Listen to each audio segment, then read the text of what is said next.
I am Pastor Mark Tice. This is your wake-up call. Well, I apologize for being a little bit late this morning, but as we have an opportunity to sit down and look at some Bible verses this morning, I gave you a title that says Stop Typing. You know, many times that when we get filled with emotion or we get filled with righteous indignation, then we often take to our keyboards, our Twitter accounts, Facebook accounts, Instagram accounts, and TikTok accounts to begin justifying our stance, our viewpoint, or just how we feel about something. And this morning, if I could tell you anything, stop typing. You know, much hurt, and there's been a great deal of disgrace come upon families, come upon groups of friends, situations. There's been a great deal of disgrace come upon churches, work institutions, and other things because someone couldn't stop typing. And I want to encourage you this morning with a few Bible verses. You know, Christ had much to say about resolving conflict, and you're just going to have to excuse the workers behind me. I didn't beat them to the punch this morning. So Matthew chapter 5, verse 24, Christ says, "If you bring your gift to the altar and there remember that your brother has an ought against you," he said, leave there your gift before the altar. First go be reconciled to your brother, and then come and offer thy gift. And so reconciliation is very important to Christ, I would say.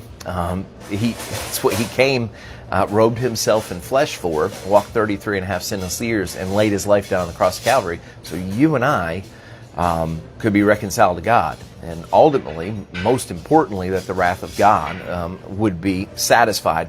So it's important to God. Matthew chapter 18 and verse 15.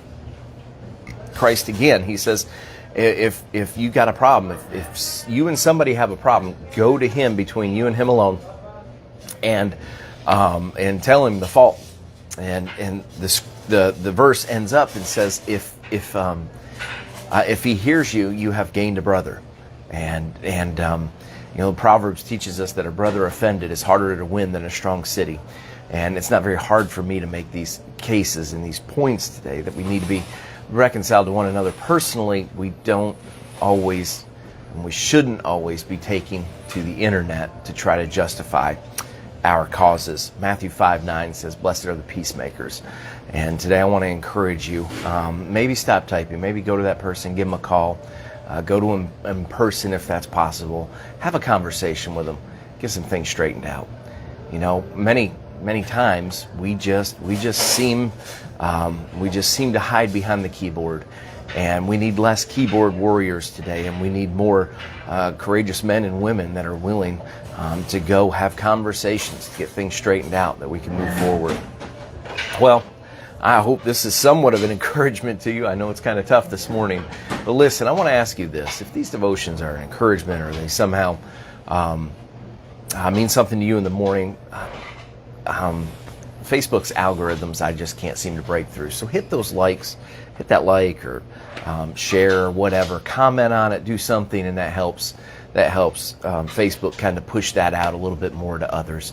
All right. Well, listen, I hope that you have a wonderful day. You pray for us as we have some meetings to attend today, and may God be glorified in what we do.